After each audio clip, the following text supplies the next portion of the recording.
தீர்மானம் நிறைவேற்றும் திட்டம் இன்னமும் கைவிடப்படவில்லை என்கின்றார் பிளேக்.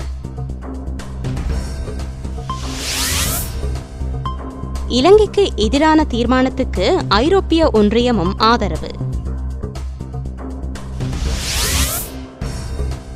இலங்கை ஊடக சுதந்திர நிலைமை குறித்து RFS அதிருப்தி.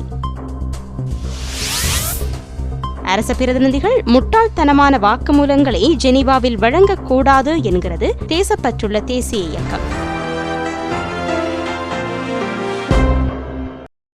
இனி விரிவான செய்திகள். ஐக்கிய நாடுகள் மனித உரிமை பேரவையில் இலங்கைக்கு எதிராக தீர்மானம் நிறைவேற்றும் முயற்சிக்கு ஐரோப்பிய ஒன்றியம் ஆதரவளிப்பதாக அறிவித்துள்ளது. மனித உரிமை பேரவையில் இலங்கைக்கு எதிராக தீர்மானம் நிறைவேற்றப்பட்டால் அதற்கு ஆதரவளிக்கப்படும் என்று ஐரோப்பிய ஒன்றிய பேரவை குறிப்பிட்டுள்ளது. இலங்கையில் இடம்பெற்ற இறுதிக்கட்ட யுத்தம் தொடர்பில் பக்கசார்பற்ற விசாரணை நடத்தப்பட வேண்டும் என இந்த மாத ஆரம்பத்தில் ஐரோப்பிய ஒன்றியத்தில் தீர்மானம் நிறைவேற்றப்பட்டிருந்தமை குறிப்பிடத்தக்கது. உண்மையை கண்டறியும் ஆணைக்குழுவின் பரிந்துரைகள் முழுமையாக அமுல்படுத்தப்பட வேண்டும் என்று வலியுறுத்தப்பட்டிருந்தது. இலங்கையின் ஊடக சுதந்திர நிலைமை குறித்து எல்லைகளற்ற ஊடகவியலாளர் அமைப்பு அதிருப்தி வெளியிட்டுள்ளது. ஊடகவியலாளர்கள் மனித உரிமை ஆர்வலர்கள் மீது அடக்குமுறைகள் பயன்படுத்தப்படுவதாக குற்றம் சுமத்தப்பட்டுள்ளது.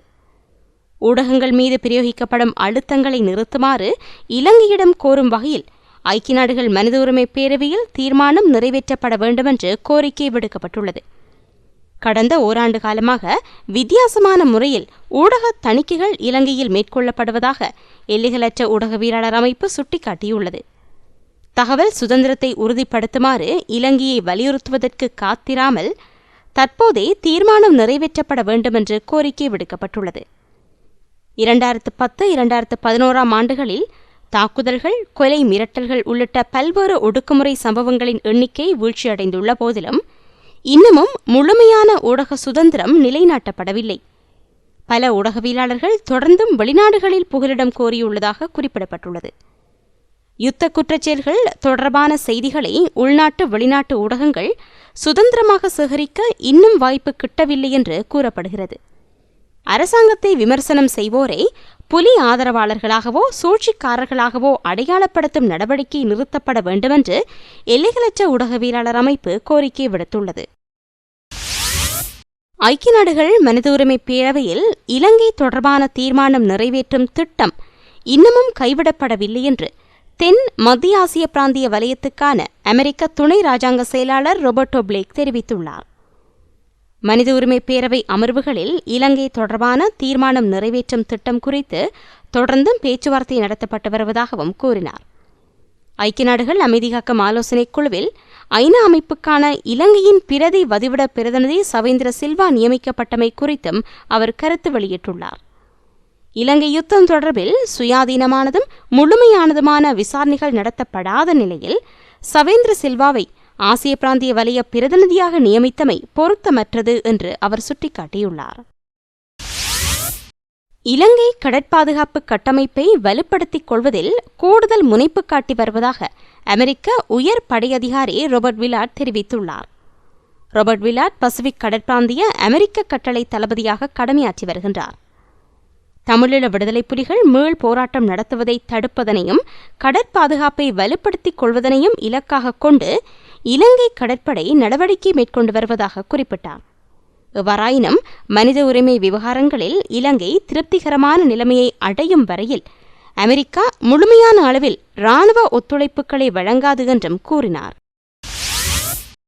பிரித்தானியாவிலிருந்து 100 இலங்கை புகலிட கோரிக்கையாளர்கள் விசேட விமானம் ஒன்றில் நாடு கடத்தப்படவுள்ளதாக தெரிவிக்கப்படுகிறது.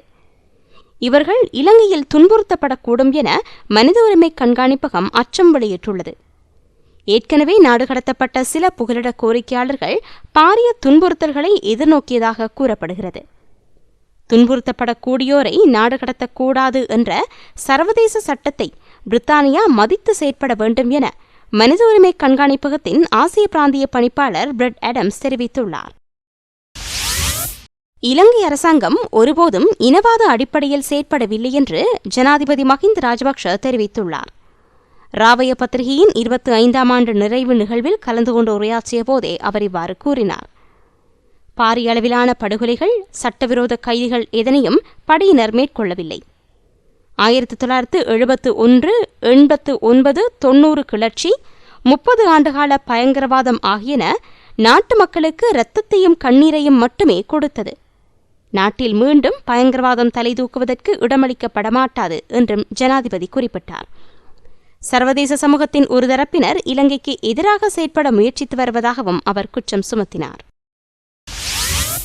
ஐக்கிய நாடுகள் மனித உரிமை பேரவையின் உறுப்பு நாடுகள் மத்தியில் இலங்கைக்கான ஆதரவு பெருகி வருகிறது.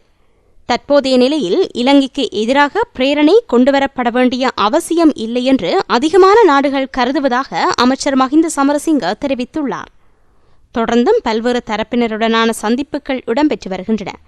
ஜெனீவாவில் இலங்கை தொடர்பான நிலைமைகள் சாதகமானதாகவே இருந்து வருவதாக அமைச்சர் கூறினார். ஜெனீவா நிலைமைகள் குறித்து கருத்து தெரிவிக்கும் போதே அவர் இவ்வாறு குறிப்பிட்டார். யுத்தத்தின் பின்னரான இலங்கையின் தற்போதைய நிலைமைகள் குறித்தும் அடைந்துள்ள முன்னேற்றங்கள் பற்றியும் சர்வதேசத்தை தொடர்ந்தும் தெளிவுபடுத்தி வருகின்றோம். தற்போதைய நிலைமையில் மனித உரிமை பேரவையின் உறுப்புரிமையை கொண்டுள்ள பல்வேறு நாடுகளும் எமது நிலைப்பாட்டை ஏற்று எமக்கு ஆதரவு வழங்க முன்வந்துள்ளன. பல்வேறு சிரமங்களுக்கு மத்தியில் நாட்டை கட்டியெழுப்ப இலங்கை முயற்சித்துக் கொண்டிருக்கின்ற நிலையில் தற்போது இலங்கைக்கு எதிராக பிரேரணை கொண்டுவருவது அவசியமற்றது என்று உறுப்பு நாடுகளில் அதிகமானவை கருதுகின்றன. முக்கியமாக மனித உரிமை பேரவை ஆரம்பமான தினத்தன்று தாய்லாந்து இலங்கைக்கு ஆதரவு வழங்கும் என்று பகிரங்கமாக அந்நாட்டின் பிரதிநிதியால் அறிவிக்கப்பட்டது. இவ்வாறு இலங்கைக்கான ஆதரவு பெருகி வருகின்றது என்பதுடன் எமது நிலைமை புரிந்து கொள்ளப்படுகின்றது என்று குறிப்பிடலாம். எனவே எவ்வாறான நிலைமைகளையும் நாங்கள் சமாளிப்போம் என்று அமைச்சர் கூறினார். நல்லிணக்க ஆணைக்குழுவின் பரிந்துரைகளை முழு அளவில் நடைமுறைப்படுத்துவது சர்வதேச விசாரணைகளை விட ஆபத்தான விளைவுகளையே ஏற்படுத்தும். எனவே அரசாங்க பிரதிநிதிகள் முட்டாள்தனமான வாக்குமூலங்களை ஜெனீவாவில் வழங்கக்கூடாது என்று தேசப்பற்றுள்ள தேசிய இயக்கம் வலியுறுத்தியுள்ளது. சர்வதேச குற்றவியல் விசாரணைகளுக்காக இலங்கையை பலியாக்கும் நோக்கிலேயே அமெரிக்காவின் தலைமையில் மேற்குலக நாடுகள் செயற்படுகின்றன. களச்சூழலை அறிந்து கடும் போக்குடன் அந்நாடுகளுக்கு எதிராக செயற்பட வேண்டும். அப்போதுதான் சவால்களிலிருந்து மீள முடியும் என்று அவ்வியக்கம் குறிப்பிட்டுள்ளது. இது தொடர்பாக தேசப்பற்றுள்ள தேசிய இயக்கத்தின் தலைவர் குணதாச அமரசேகர கூறுகையில், ஜெனீவாவில் இலங்கைக்கு எதிரான தீர்மானத்துக்கு கடும் முயற்சிகள் மேற்கொள்ளப்பட்டு வருகின்றன. இதனை கண்டித்து அதற்கெதிராக செயற்பட வேண்டுமே தவிர வீண் வாக்குமூலங்களை கொடுத்து நாட்டை ஆபத்தில் தள்ளிவிடக்கூடாது. நல்லிணக்க ஆணைக்குழுவின் அறிக்கையில் நல்ல விடயங்களை விட நாட்டுக்கு ஒவ்வாத பெரும் ஆபத்துக்களை ஏற்படுத்தக்கூடிய விடயங்களே கூடுதலாக காணப்படுகிறது. நல்லிணக்க ஆணைக்குழு பல சந்தர்ப்பங்களில் எல்லை மீறி செயற்பட்டுள்ளது. எவ்வாறாயினும் பழைய விடயங்கள் தொடர்பில் தற்போது பேசுவது பயனற்றதாகும். எனவே அரசாங்கம் முழு பொறுப்புணர்வுடன் செயற்பட வேண்டும் என குணதாச அமரசேகர கூறியுள்ளார். அமெரிக்காவின் தலைமையிலான மேற்குலக நாடுகளினால் இலங்கைக்கு அச்சுறுத்தல் உள்ளது. ஜெனீவா மனித உரிமை கூட்டத்தொடரில் அது பாரிய அளவு வெளிப்படாவிட்டாலும் பிற்காலத்தில் ஆபத்துகள் ஏற்படக்கூடும்.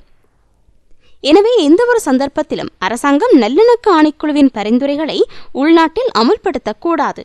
ஏனைய வலய நாடுகளுடன் இணைந்து புதிய கூட்டணியொன்றை அமைக்க அரசாங்கம் நடவடிக்கை எடுக்க வேண்டும் என்று அவர் குறிப்பிட்டார்.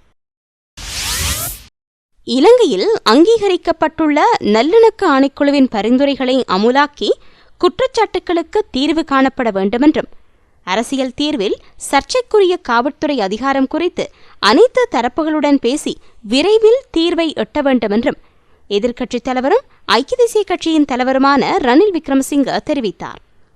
ஜெனீவாவில் தற்போது குளிர்காலம் என்பதற்காக தமிழ் தேசிய கூட்டமைப்பினர் அங்கு போகவில்லை என்று அர்த்தமல்ல. நாட்டுக்கு எதிரான தீர்மானங்களுக்கு ஒத்துழைப்பு வழங்கக்கூடாது என்பதற்காகவே உள்நாட்டிலிருந்து ஜெனீவா செல்லவில்லை என்பதையிட்டு நாம் மகிழ்ச்சியடைய வேண்டுமென்றும் அவர் குறிப்பிட்டார்.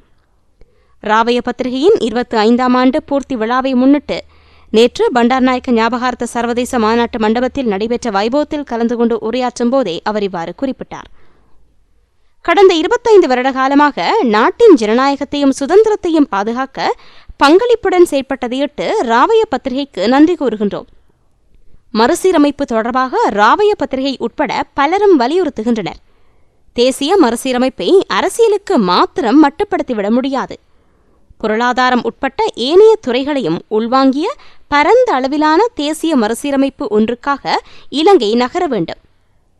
1977 ஆண்டில் திறந்த பொருளாதார முறைமை அறிமுகப்படுத்துகையில் உள்நாட்டில் பல விமர்சனங்களும் எதிர்ப்புகளும் தோன்றின. ஆனால் இன்று இலங்கையின் பொருளாதாரம் முன்னோக்கி நகர்ந்து குறிப்பிட்ட நாடுகள் சிலவற்றையும் பின்தள்ளிவிட்டுள்ளது. இவற்றில் படிப்பினைகளையும் பெற்றுக்கொள்ளல் அவசியமாகும். இளைய சமூகத்தினருக்கு ஆளும் தரப்புகள் நேர்மையாக செயற்படுவதில்லை.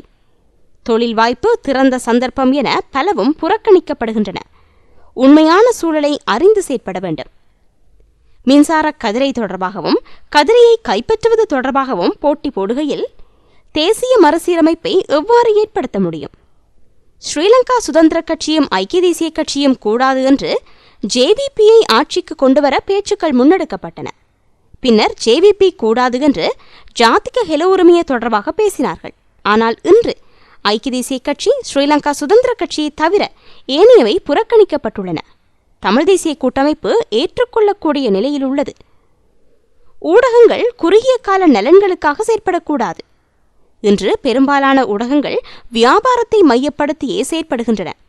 இது நாட்டின் எதிர்காலத்துக்கு ஒவ்வாத நடவடிக்கையாகவே அமைகிறது. நாட்டின் மேம்பாடுகளில் ஊடகங்களுக்கு பெரும் பங்களிப்பு உள்ளது. இந்நிகழ்வில் கூட்டமைப்பின் பிரசன்னத்தை காணும்போது மகிழ்ச்சியாக உள்ளது. நாட்டில் காணப்படும் இனப்பிரச்சினைக்கான உறுதியான தீர்வுக்கு விரைவாக நகர வேண்டும் என்றும் ரணில் விக்ரமசிங்க தெரிவித்துள்ளார். சுதந்திரமான நாடாக எழுந்து நிற்க முயற்சிக்கும் போது மீண்டும் இலங்கையை காலனித்துவ நாடாக மாற்ற சில மேற்குலக சக்திகள் முயன்று வருவதாக அஸ்கிரிய மகாநாயக்கர் உடுகமை ஸ்ரீ புத்தரகித தேரர் தெரிவித்துள்ளார். இதனால் இன மத கட்சி பேதங்களை மறந்து ஒரே மக்களாக குரல் கொடுத்து நாட்டின் பலத்தை வெளிப்படுத்த வேண்டுமென்றும் அவர் கூறினார். தலதா மாளிகைக்கு அருகில் நேற்று பூஜை வழிபாடு ஒன்றை ஆரம்பித்து வைத்து உரையாற்றும் போதே அவர் இதனை குறிப்பிட்டார். இலங்கை பயங்கரவாத தாக்குதல்கள் காரணமாக 30 வருடங்களாக பாரிய அனர்த்தங்களை சந்தித்து வந்தது. 30 வருடங்களாக நாட்டில் உள்ள மக்கள் தமது வீடுகளிலிருந்து வெளியில் செல்ல அஞ்சியவர்களாகவே இருந்தனர். ஜனாதிபதி மஹிந்த ராஜபக்ஷ, பாதுகாப்பு செயலாளர் ஆகியோரின் கடும் அக்கறை காரணமாகவும் இராணுவத்தினரின் அர்ப்பணிப்புகளாலும் நாட்டு மக்கள் சுதந்திரமாக வாழும் சந்தர்ப்பம் கிடைத்தது. இந்நிலையில் தற்போது மேற்குலக நாடுகள் இலங்கை பெற்ற இந்த சுதந்திரத்துக்கு மீண்டும் பல்வேறு சவால்களை விடுத்து வருகின்றனர். இவ்வாறான சவாலுக்கு மத்தியில் எமது சிவில் வாழ்க்கையை சுதந்திரமாக முன்னெடுத்துச் செல்வதற்காக நாம் அனைவரும் இலங்கையர் என்ற ஒரே எண்ணத்துடன் குரல் கொடுக்க வேண்டும். எந்த சக்திகளும் எமது சுதந்திரத்தை மீண்டும் இல்லாமல் செய்துவிடக்கூடாது என பிரார்த்தனை செய்வோம். நாட்டை நிர்வகிக்கும் போது ஏற்படும் குறைகளை போக்க பொறுப்பு கூற வேண்டிய அதிகாரிகளுக்கு ஆலோசனைகளை வழங்கி அவர்களை சரியான வழியில் பயணிக்க வழி செய்வோம். அதேபோல நாட்டு மக்களை அடித்து உதைத்து செயற்பாடுகளை முன்னெடுக்க முடியாது. நாட்டை அபிவிருத்தி செய்யும் அதே வழியில் மக்களுக்கும் நிவாரணங்களை வழங்க வேண்டும் என்றும் ஸ்ரீ புத்தரகித தேரர் மேலும் கூறியுள்ளார். இத்துடன் செய்திகள் நிறைவடைந்தன. விரிவான செய்திகளுக்கு globaltamilnews.net எனும் இணையத்தை பார்வையிடவும். வணக்கம்.